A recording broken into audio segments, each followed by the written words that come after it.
Ladies and gentlemen, the following is another great episode of the Wrestling Fast Podcast, Ringside Society. I'm your host, that ocean crossing, straight up bossing, flight catching, shot glass snatching. Where's he going next? Nobody knows. Three continents down, three more to go. No cap, straight facts, the worldwide starboy, Remy Blue.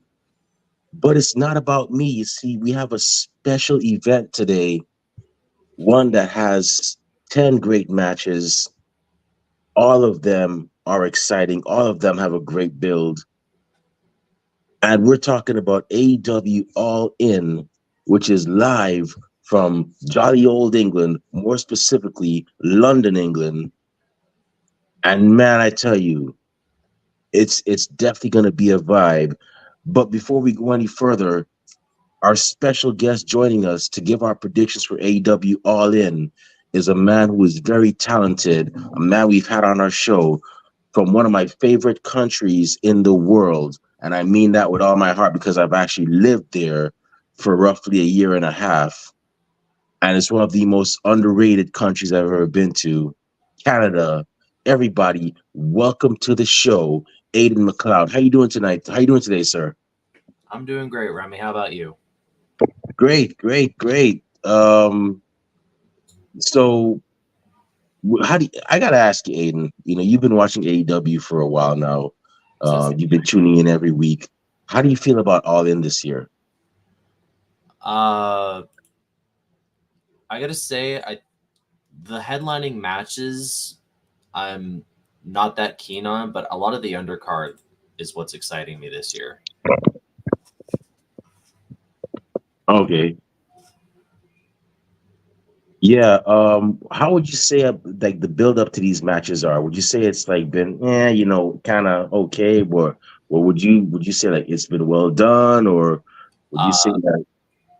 it really varies from match to match for me. I would say the weakest builds have been for the trios championships as well as the 10-man tag on the pre-show, but MJF Osprey, Tony and Mariah, especially Darby Allen and Jack Perry, those have been some pretty strong builds. Oh, okay, okay. So in actuality, in all honesty, and like I said, we here at Ringside Society, we're very open to everybody's opinion on certain matters, as long as it's respectful. Um, in regards to out of these 11 matches, by the way, before I go any further for y'all, we know we're supposed to start at 10 a.m. I apologize, that was on my part. I just had to make sure that we had storage because our support system, StreamYard, sometimes we tend to go over what we're allowed in terms of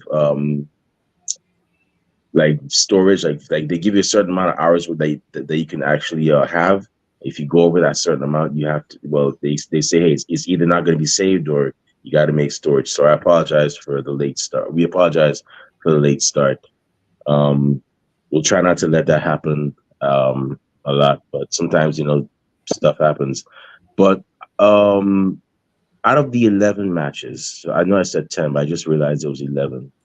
Which one do you think is going to be the show stealer? The one that fans are going to be like, yo, that match was crazy, man. That was definitely the match of the night. Uh, might be a little obvious to say, but I think the American Championship match between Will Ospreay and MJF is going to be the big match that everybody's talking about because MJF can absolutely deliver when the moment calls for it. He's not just a talker, and we all know how great Ospreay is. Okay.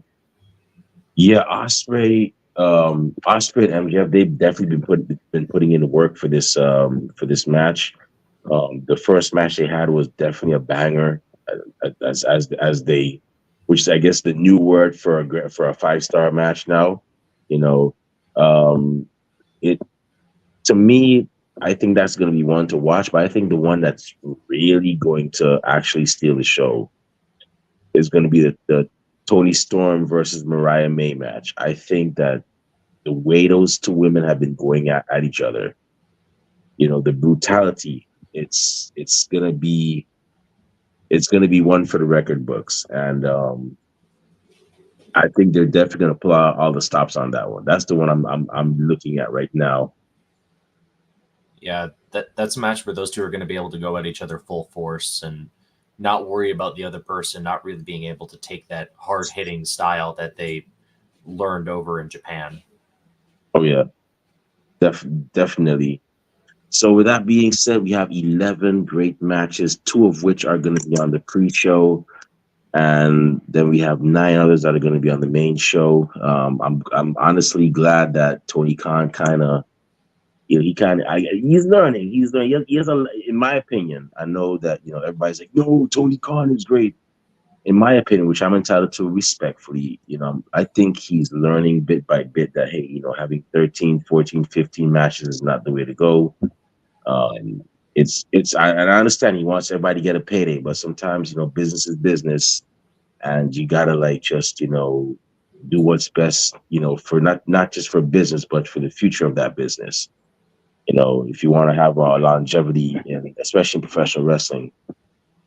But yeah, we have nine matches, for the main show, two matches for the pre-show. Okay, so the first match we have on the pre-show is going to be a 10-man tag team match. It's going to be the team of Dustin Rhodes, Sammy Guevara, Katsuyori Shibata, and the Von Erichs, Marshall Von Erich and Ross Von Erich, versus Undisputed Kingdom. Cannot stand this tag team. I don't know. They got something about them. The Undisputed Kingdom, which is the team of Matt Taven and Mike Bennett, and the Cage of Agony, which is the stable of, or the team of, Brian Cage, Bishop Khan, and Toa Leona. What you got for this match? I'm going to go with the Shibata, Dustin, Sammy, Von Erich team. Mm, Uh, all the momentum is on their side, really. And on top of that, you have Sammy just now coming back, and almost immediately he wins the ROH tag titles from the Undisputed Kingdom with Dustin. So much as I like Taven and Bennett, I don't see them winning this one. If anything, I could see one of them being the pin eater. But okay. my prediction is Dustin, Sammy, Katsuyori, and the Von Erichs. Yeah, I'm gonna have to go with Dustin, the team of, well, Dustin Rhodes team, as well. Um, Honestly, I'm sorry, but I just cannot stand the Cage of Agony. Have a lot of potential if you know if booked right, they have a lot of potential to be that trio that can be very dominant, and I hope we get to see that soon because each of those men have star power, especially Brian Cage, whose career I've been following since 2009 when he used to team with Justin Gabriel in FCW. Um, I just can't stand the Undisputed Kingdom. I truly wish they would disband because or I miss the old Kingdom that had the version that had Matt Taven, Mike Bennett, and TK O'Ryan from back in Ring of Honor, the Ring of Honor days. I miss that version. Or no, Matt Taven, TK O'Ryan, and Vinny Marseglia. That was my favorite version of the Kingdom. Same. Mike Bennett, I never really saw the it factor in him, as a tag team wrestler. I mean, I know he can go further, and I hope he gets that chance. But I just don't like this version of the Kingdom at all. It's and part of me hopes that when Adam Cole comes back, he just reforms that team of him, Roderick Strong, and Kyle O'Reilly. That's who I like more. But Yeah, it uh, seems like the Undisputed Kingdom's been hit real hard with the injury bug because like the two guys that are supposed to be the top men in the stable, both of them hurt. Cole and Wardlow. yeah, that's another thing too. I don't know what's going on with this injury bug in AEW, but something has to be done because it's not looking good. But hey, what do I know? I'm just a fan. But yeah, I'm going with Dustin Rhodes' team for this one. I can't see the other team picking up the win, but who knows? But yeah, um, gotta ask you though, what do you think of your opinion of the Von Erichs? Like, I remember seeing them like 10 years ago or so. for a couple TNA appearances. I thought they had potential back then. I haven't seen much of them in their AEW run because Collision doesn't normally air in Canada, nor does Rampage. So the only Mm, time I can really see them are clips on the internet or if they ever appear on Dynamite. But mm. I think they're looking pretty good. Yeah. I grew up watching their uncle Kerry. Didn't get to see much of the other Von Erichs. Well, due to the reasons. I started watching like in 1990. Um, and I got to see like a couple of years of Kerry, and then Lacey Von Erich did her thing years later. And then now you got the Von. I think they're a great signing for AEW. I hope they actually do right by them. They're a great team, and yeah, I saw their match against what was it? Is it the team with Truth? The was it the Outrunners? Yeah, The the Outrunners. Outrunners, Yeah, Turbo Floyd, and Truth Magnum.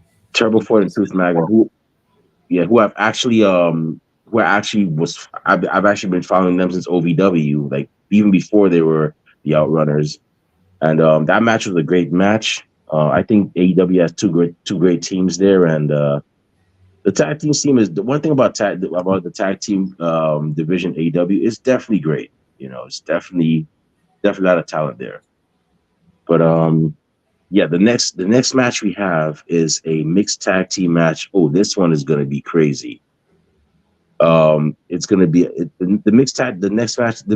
So the next match we have is a mixed tag team match, and the winning team. The stipulation of this match will be the winning team will choose the stipulation of the match between Willow Nightingale and Chris Statlander at All Out.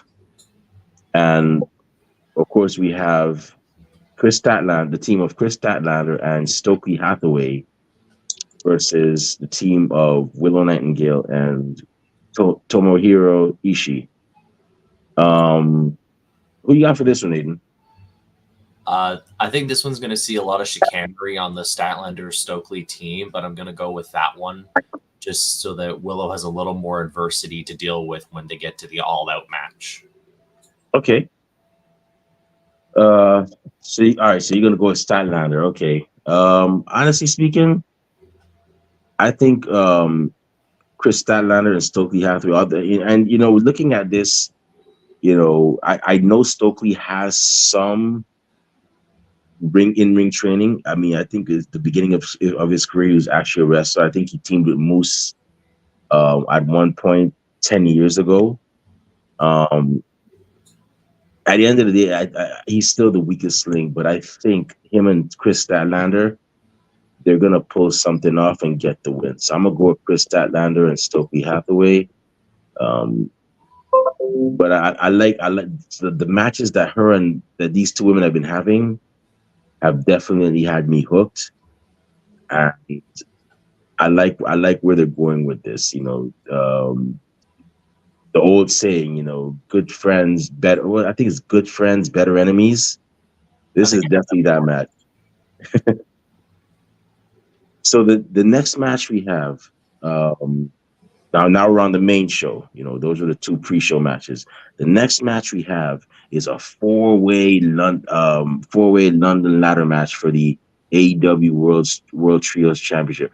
Why don't they just call it a ladder match? I don't get it. Why you gotta say London? What are they gonna put a Union Jack on the whole ladder and like whenever what Rule Britannia's gonna play whenever they climb up? Like I don't get why they call it. It's called a ladder match. Jeez. they got to get that local flair for like whenever they do street fights. Geez. I love London. I've been there, but yeah, they could. I guess you're right.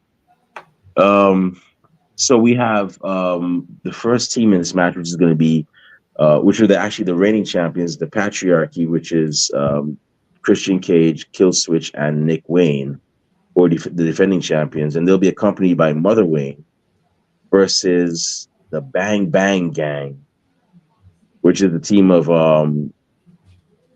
Juice Robinson, Austin Gunn, and Colton Gunn versus House of Black, which is the team of Malachi Black, Brody King, and Buddy Matthews versus Pac and the Blackpool Combat Club, which are going to be Claudio Castagnoli and Wheeler Yuta. And if you ask me, I think Pac should be part of that club. Part of that club. I mean, with rumors of, I mean, what do you think? With the rumors of Ray Phoenix, and for those y'all listening, I'm saying rumors. They haven't been confirmed of Ray Phoenix and Pentagon Zero going to WWE. What do you think? Should Pac be a part of the BCC now? I mean, I would say that if you are going to put Pac into any stable, BCC would probably make the most sense. But at the same time, I don't think everybody needs a stable. So Pac on his own is also like good, and we know that from years ago in his WWE tenure. But as for the match itself, I think the patriarchy takes this just because this just seems like a cluster match that Daniels threw together just to mess with them. Because we know how the number one contenders match ended. Christian had that fast 10 count where he was the referee, and then he took out Matthews right as he got up at 9. So I would say the patriarchy wins this, but House of Black is going to come close just because they have a little more animosity toward the patriarchy. oh yeah, that's there's definitely a lot of animosity there, and I don't know anybody who would want to mess with the House of Black. But Christian Cage has been one to have to do a lot of crazy stuff at times, and I mean, I guess when you have a big guy like Kill Switch backing you up, I mean, hey, why not? Go for it. Uh, I think the patriarchy. I don't see the patriarchy losing it, losing those trios championships at this time. I think they're definitely going to put it off. I think Mother Wayne is going to, definitely going to be the one behind that. I'm going with the patriarchy for this one. So the next match we have is a last chance match for the FTW Championship. Bleep the world. I'm not gonna say the F word on here because y'all know I don't cuss on these episodes. It's the But fourth championship now. But Jericho's version is for the World Championship, and it's gonna be okay. So it's gonna be Chris Jericho who's defending, and he's gonna be accompanied by Big Bill and Brian Keith versus the former FTW champion Hook, who's actually, well, of course, y'all know, those y'all watching and listening, the son of Taz, who was the inaugural champion, the originator of that title. And if you don't know the story behind that championship, I highly recommend you go ahead and check it out. It's a pretty awesome one. Definitely a great storyline. If you're an ECW fan, if you were a hardcore ECW fan, old school from back in the day, you fondly remember that storyline of the FTW championship. And Chris Jericho has possession of that. And the stipulation for this match, the reason why it's called a last chance match, is because if Hook loses, he can never, as Chris Jericho would probably say, ever challenge for the FTW championship for as long as Jericho himself is champion. Aiden, who you got for this one? I'm going to go with Hook for this one. I don't see Hook being denied challenging for the belt his father created until someone else takes it. Interesting.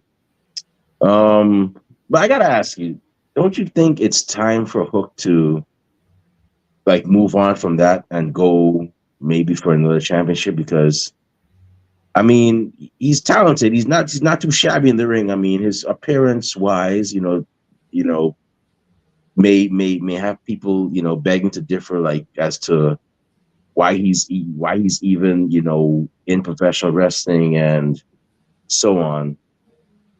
But what are your opinions on him and the FEW championship? Do you think it's time for him to move on from that and go for another title? Do you think he should just stick with it for a while?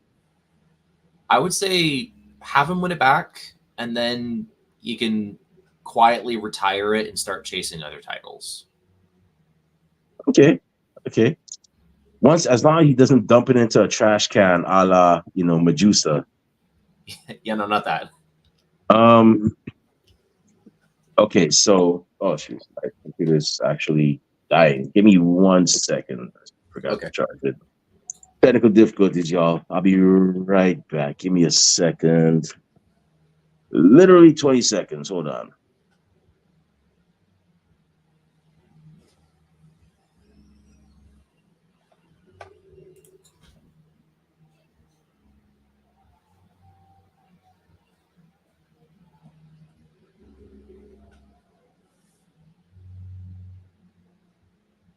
This is going to be a good pay per view. I can feel it.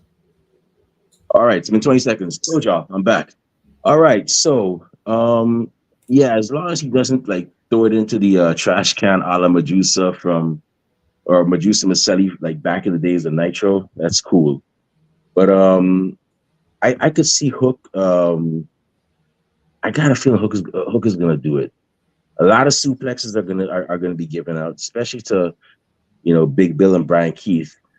But I think Hook is gonna actually um he's gonna regain that FTW championship. Um, or you know what would be even crazier if he wins. His dad comes out, Taz comes out, and is like, Hook, I'm very proud of you for actually, winning the championship back. But I think it's time for you to go ahead and form your own legacy. The FTW championship was my legacy, but I think it's time for you to go out there and, as I like to say, write your own story and leave your own legacy. He takes the FTW championship from him and he goes after another title. That would be kind of cool. I could see that happening. So the next match we have is another. Oh, this match is going to have a lot behind it. All teams cannot stand each other. And yeah, a lot of animosity here as well, too. So we have a three-way tag team championship match for the AEW World Tag Team Championship. We have the defending champions, the Young Bucks, Matthew Jackson and Nicholas Jackson versus FTR, which is Cash Wheeler and Dax Harwood, versus the Acclaimed, the team, which is the team of Anthony Bowens and Max Caster, accompanied by Billy Gunn. Aiden, who are you going for this match? This is going to be a tough one, but I'm going to say that the Acclaim take this. Okay. Every time I see the Young Bucks and FTR in a ring, I always think of the days of when you had that match or a couple matches between the Rockers, Shawn Michaels and Mark Jannetty versus the Brainbusters or the team of Arn Anderson and Tully Blanchard. And I always see that. And it's funny because Mark Jannetty had a hand in training the Young Bucks, I think briefly. And of course, we all know Tully Blanchard once managed FTR. So I like how this and it's funny. And another thing that's funny is that FTR has always said no flips, just fists, and now they're fighting a team that had that all pretty much have been known to just do as people say flippy stuff, so flippy floppy stuff. So it's always interesting to see these two in the ring. I'm a man. This is kind of tough because all these teams are great. But I don't see the Young Bucks losing anytime soon. I think the Young Bucks are actually going to win. They're going to retain, and it's going to be yeah, it's going to be FTR eating the pin. I just got a feeling it's going to be that. I could see that happening. Yeah, I don't think they're going to lose those titles until probably Kenny Omega returns.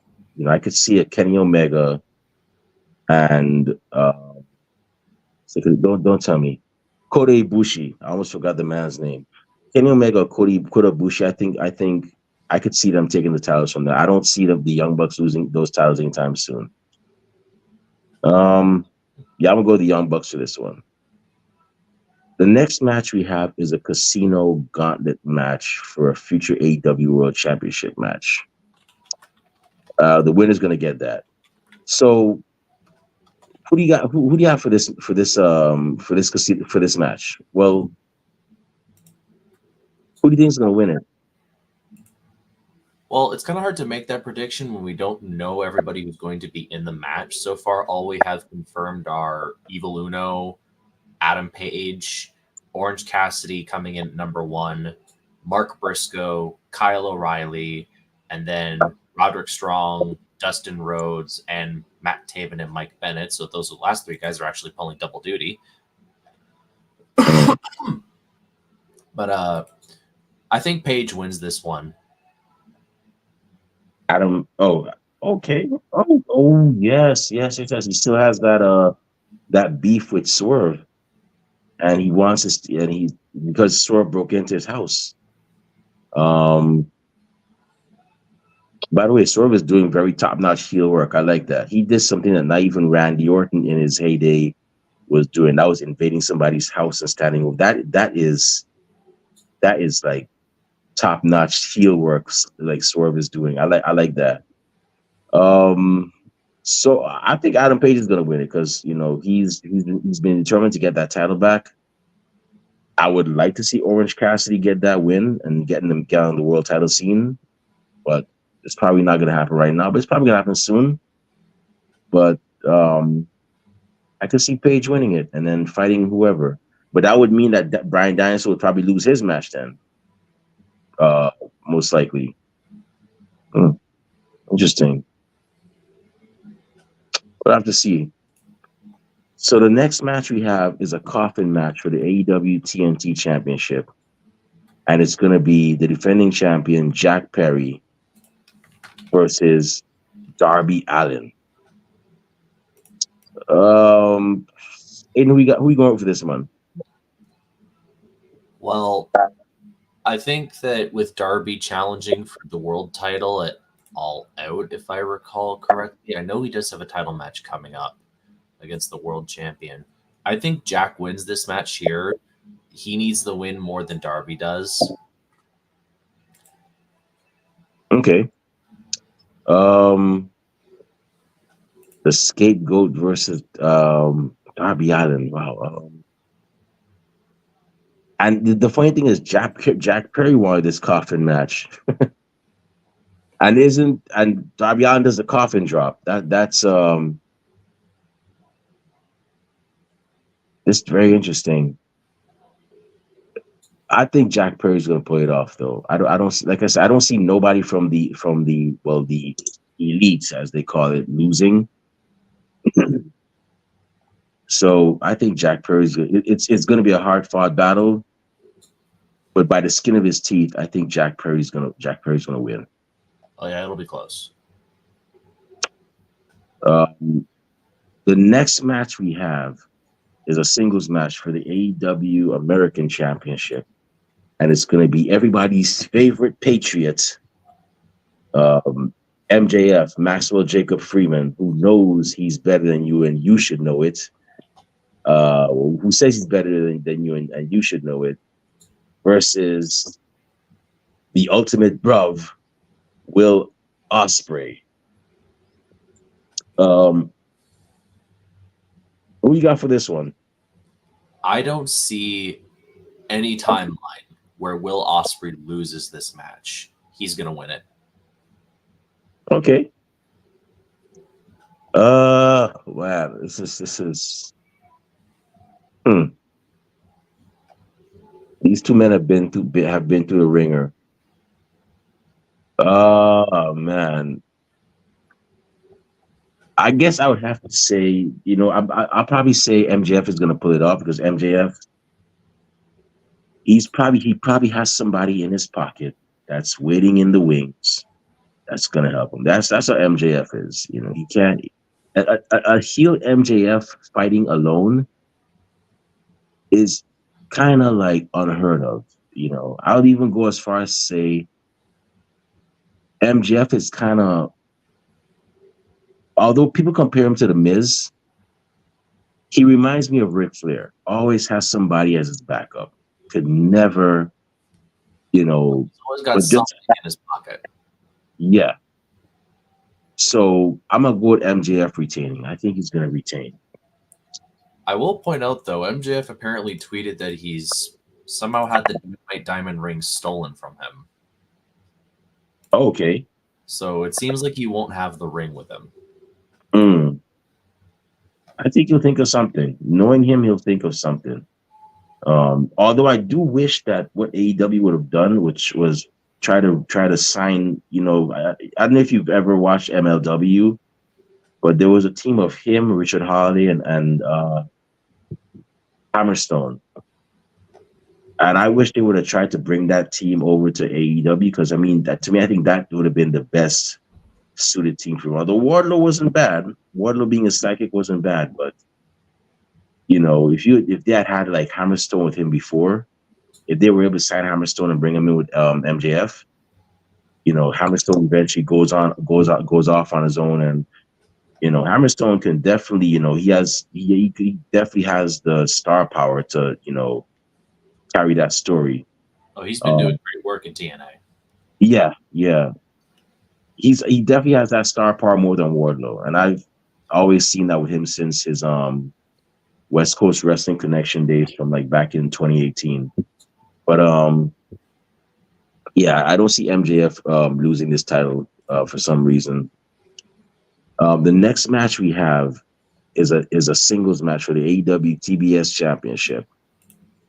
It's going to be the defending champion Mercedes Moné, um, accompanied by her bodyguard Camille. And if y'all don't know, for those y'all watching, if you do not know who Camille is, look up her work in TNA. Look up Camille Brickhouse in not TNA, NWA, and man, you will be impressed. Great signing for AEW.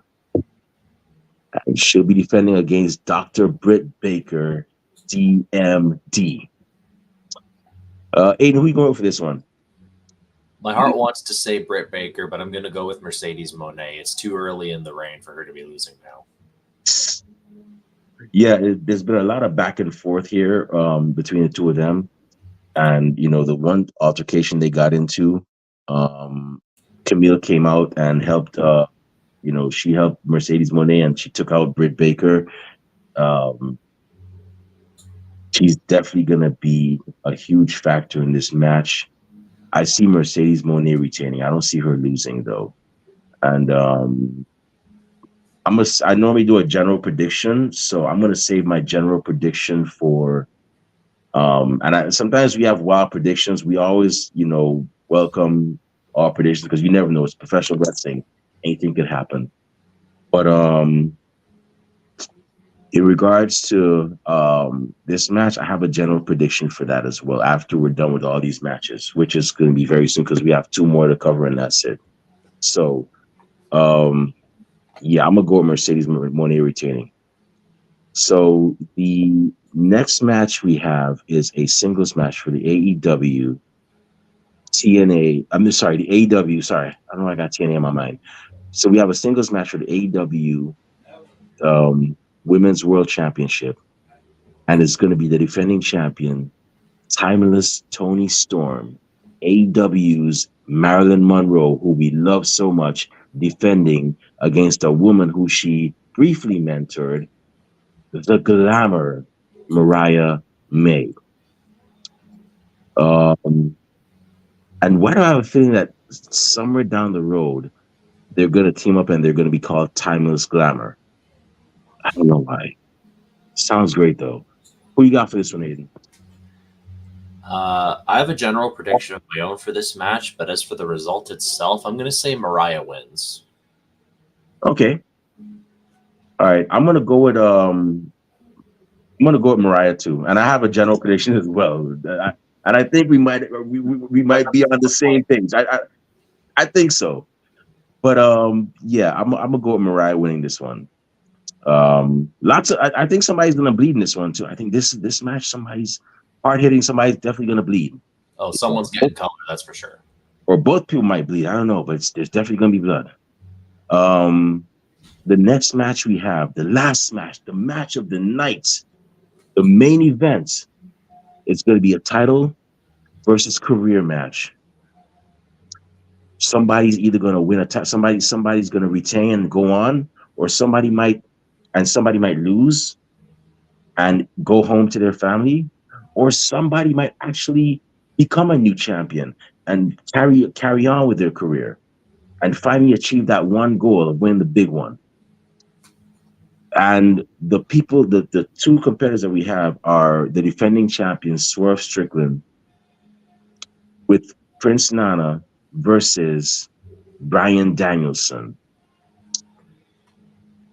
All right, so um, and the stipulation, is if this is pretty much Brian Danielson's last chance.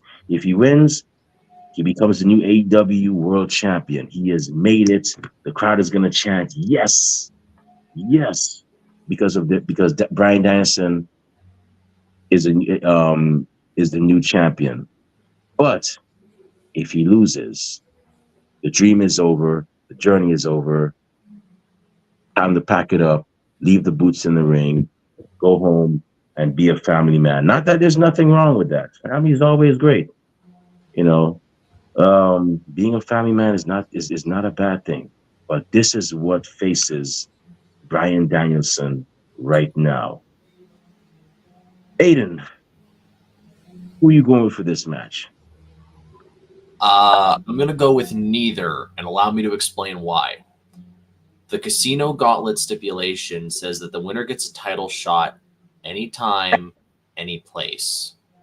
So, what better way for Adam Page to ruin Strickland and his big moment in Wembley than coming in, stopping him from keeping the championship, and stopping him from ending Danielson's career all at once? Ooh, wow. But then, so it would probably change it to a triple threat. So yeah, it probably wouldn't be. It would no longer be a one-on-one title versus. Yeah, so you might be right. I can see where this is going at. The only way I could see Danielson's career after ending after what I just said would be if he were to simply bow out willingly and not obliged by the stipulation, but more so an honor thing. Mm, But I don't see Tony Khan booking it so that one of his biggest stars has their last full year as an in-ring talent cut short by 4 months. yeah, So yeah. but I also don't see Danielson being the guy to beat Strickland. Like there's one man for that position in my mind, and that's Adam Page. So I think Page wins the gauntlet and then comes in the middle of the match and pulls and pulls a Rollins and does the heist. Yeah, you might be right with that. Um, that is a very great take. I've never heard somebody in all the prediction shows we've been doing.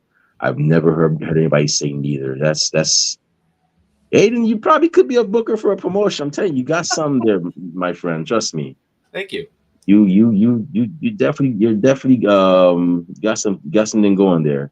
Um, who do I think is gonna win? I was gonna honestly, now that you say it, I can't see anybody winning.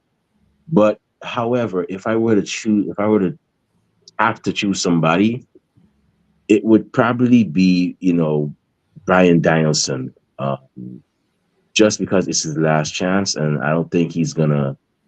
Um, I don't think he's. I can't see him bowing out like this. Um, but yeah, I would definitely choose Brian Danielson, but I could definitely see your scenario playing out too, which would be genius, which would be very genius, and having the fans go, "Phew, thank you." We get to see more Brian Danielson for the next couple months and so on. But yeah, so that's the card. Those are all the matches. Now we're on to the general predictions. What general predictions do you have for the card in general after looking at all these matches? I think for the TBS championship match, if she's healthy enough, we may see Jamie Hayter return to act as a neutralizer against Camille. Okay. the women's championship match is definitely going to have some involvement from Mina Shirakawa. That's what I thought too. That Yeah. was what I was thinking about. A lot of people know that Mina Shirakawa and Mariah May have a history together. And Mariah May was trying to get her and Tony on the same page. And it kind of worked, but um, I got a feeling that Mina Shirakawa is going to be the one to pretty much cost Tony the title. I think so. Yeah, that's what I'm thinking too. And my last general prediction, the Casino Gauntlet is going to see the debuts of both Michael Oku and Ricochet. Michael, who? Why does that name ring a bell? He's a big guy in Rev Pro. Osprey put him over earlier this year before he fully joined AEW. Oh, okay. I think he's the current Rev Pro heavyweight champion. Okay. If TNA is smart, they're gonna form a partnership with Rev Pro and Progress because those are the two big ones over there. I don't know if Rev Pro and Progress are tight like that. I don't know how the England's the UK scene works with each other, but if TNA knows what's good for them, not TNA, AEW, forget what TNA. If AEW knows what's good for them, they're definitely going to consider a partnership with Rev Pro and Progress if they could do both. But yeah, I've seen some people from Rev Pro, and I believe there's a guy called Man Like Darius who actually wrestles there too. I've seen him over here in when he was over here for WrestleMania week in Philly, and great talent, very talented guy. Um, but yeah, Rev Pro definitely impressing, and yeah, I got a feeling too. That was another prediction. We're gonna see Ricochet uh, debut, and it's gonna be hella phenomenal. I hope AEW uses him to the best of his ability, and you know picks up where picks up the slack where WWE uh, kind of slacked off at. Because everybody knows that Ricochet. Well, at least I know Ricochet. He was golden in Lucha Underground as Prince Puma, and the man can definitely hold his own. And I always tell people, everybody's like, "Oh, they should go to WWE. They should go to WWE. They can't hire everybody, and not everybody's for WWE." I've seen several instances where, and you've seen it too, Aiden. People like Swerve Strickland was stuck in the 205 division, and now he's doing some of the best work in his career. The original Another guy, never fully adjusted to the style. yeah, yeah, another guy who I felt was lacking, was being held back, was Dean. Was no, we call the man Dean Ambrose, John Moxley. You know, Dean Ambrose. I always joke and say Dean Ambrose is somebody's cool uncle. No. Dean Ambrose is John Moxley when he takes his meds. John Moxley is Dean Ambrose when he's off his meds. And I like John Moxley. This is the John Moxley you should have gotten fighting against Brock Lesnar and Triple H. That would have been a whole different scenario. And then you have people like, Tony Storm and, several other people, and the list goes on and on and on. And I'm hoping that, Ricochet gets, he becomes that guy, just like how Swerve was, he gets to the main title and we get to see him on the main event scene. Not just as a guy that does flips, but as a guy who can actually tell a story. So, yeah, and my last prediction, general prediction, is for the main event. Um, Swerve actually has backup, I believe. I believe he has this big, strong, hulking guy in his corner. And it appears he has other people in his corner too. I think we're gonna see the BCC get involved in this match. We're gonna see at least one or two members actually get involved to neutralize whoever Swerve has in his corner. I don't remember what the guy's name is. I know I think he put somebody through a table, but yeah. I don't think Strickland has anybody in his corner right now. Anna. Because Parker Boudreaux split from him. Trench got released. Strickland had Cage of Agony turn on him. Was it? Oh, geez, look at me. Yeah, Wow, he I must be really tired. I must be thinking of somebody else. But I know that there was a picture of him, and if you look at his Instagram, there's a picture of him, and there's a huge hulking guy like next to him, and then there's this female who was a dancer. If you look on Instagram, it's on Instagram.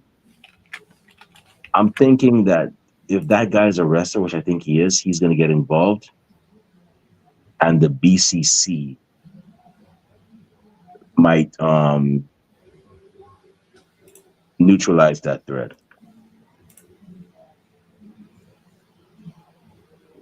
Yeah, I think I see the picture you're talking about now. yeah.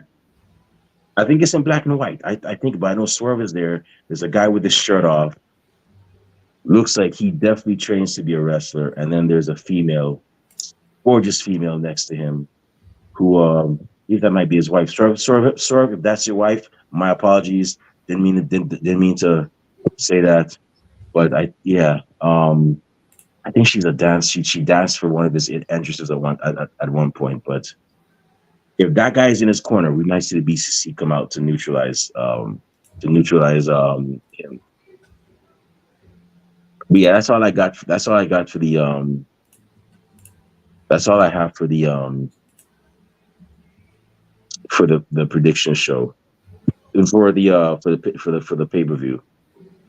But yeah, that's pretty much it. So I gotta say, Aiden, thank you very much. I know it was very last minute when when we actually contacted you to um, be a guest on our show again for this prediction show. Thank you very much. We really and truly appreciate it. For those of y'all wondering, no, I did not fire Rob Bass and Kathy Knight. They are still part of Ringside Society. They just had some personal matters to deal with, but they'll be back later on. But with that being said, it's about time for us to shut this show down. Time for me to get the day started. Time for me to get some breakfast. But uh, before I partake in those activities and get my day started, Aiden, where can fans find you on social media when they want to talk wrestling, all things AEW, and check out your artwork and so on? Fans can find me at Aiden MacLeod art underscore biz on Twitter. And currently, that's all of my social media channels at the moment, but I do have some other things planned. Okay. Okay. Yeah, Awesome. I post Go ahead. artwork, I talk wrestling, I talk gaming. So if you want to come over, say hi, say hi. Awesome. So y'all heard, he doesn't just talk about wrestling. If you're a gamer, definitely I gotta talk to as well, and give him a follow on his social media platform. And um, if you want to follow me on social media, if y'all want to follow me on social media, not that I see a lot of cool stuff, but I do go to a couple of cool places. You can definitely follow me on Twitter and Instagram at the Remy Blue. I'm on Facebook under the alias Remy Blue, and our podcast is also on social media. We're on Twitter and Instagram at Ringside Society, Twitch at Ringside Society 2019. We're on Facebook as the Facebook group, and we're also on Spotify. We have a Teespring store, but we're actually revamping it right now, so that will come very soon. And it's going to be back very soon. Just give us some time. Before the next season is going to be up. But and last but not least, we have a YouTube channel where we have um, cool episodes like this one. Our recent episode with Nightmare Factory graduate CJ Montana. Shout out to him. Happy birthday to him. He's definitely a guy to watch for. You can definitely check out that episode and many other great episodes. And to see them, all you got to do, it's not rocket science, pre-calculus, or algebra. All you got to do is go on YouTube, type in Ringside Society, and once you see our um, logo, which is that really good looking dark blue and light blue yin yang sign with the blue flames around it, that's when you know it's us. So make sure you subscribe to all our videos because we got a lot of cool stuff coming up and you don't want to miss a thing like Aerosmith in 1998. And man, I really I know, it's a natural part of life Um, but and I really don't like doing this part, not for what it is, but it's just very bad news. But this year, recently we lost three great wrestlers. And Aiden, if you have time, I'm sorry, I'm sure you got things to do, but if you just spare me just a couple of minutes. We recently just lost three great wrestlers. We lost, Kevin Sullivan, who was a great wrestler, very hard hitting. I remember seeing him in WCW, one of the best bookers in WCW during the 90s. We recently lost him. And then, of course, we lost the Wild Samoans, which are Alpha and Sika of the Anawai family, two men who actually started the greatness that is the Samoan dynasty, who paved the way for many wrestlers such as Rikisu, the Usos, Roman Reigns, Umaga, Rosie, and even more recently, acts like Jacob, wrestlers like Jacob Fatu and Zilla Fatu and Journey Fatu, who is another wrestler y'all should definitely check out. And unfortunately, we lost those two men as well in a matter of 2 months. So Yeah. what we're gonna do right now, we're gonna, as we always do here at Ringside Society, we're gonna pay our respects, and we are going to do a 10 bell salute for those three men. And like I said, our thoughts and prayers are, go out to them as well, to their families. We've actually had Alpha's daughter, Vali Anawai, on our show. Great person, very cool to talk to, and our thoughts and prayers are with her as well during this time. So we're gonna go ahead and do a 10 bell salute, and that's it. So just bear with us for briefly, one moment.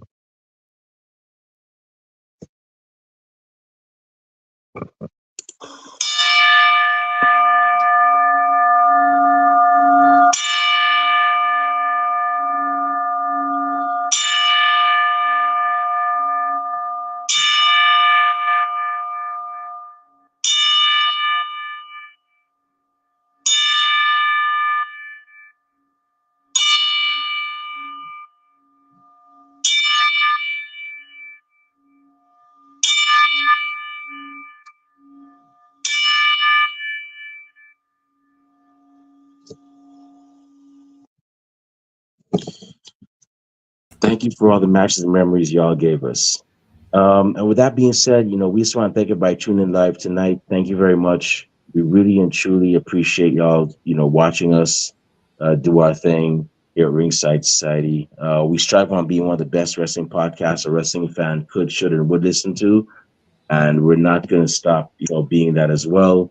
So those of y'all that are going to listen later on, we get a chance. Thank you very much in advance. And those of y'all that hate us, can't stand us, really and truly wish we'd go away. Well, like myself at the Golden Corral and Rob Bass at the Taco Festival, or Kathy Knight at Cafe Du Monde for the buy one get one free special. We're not going anywhere for a while.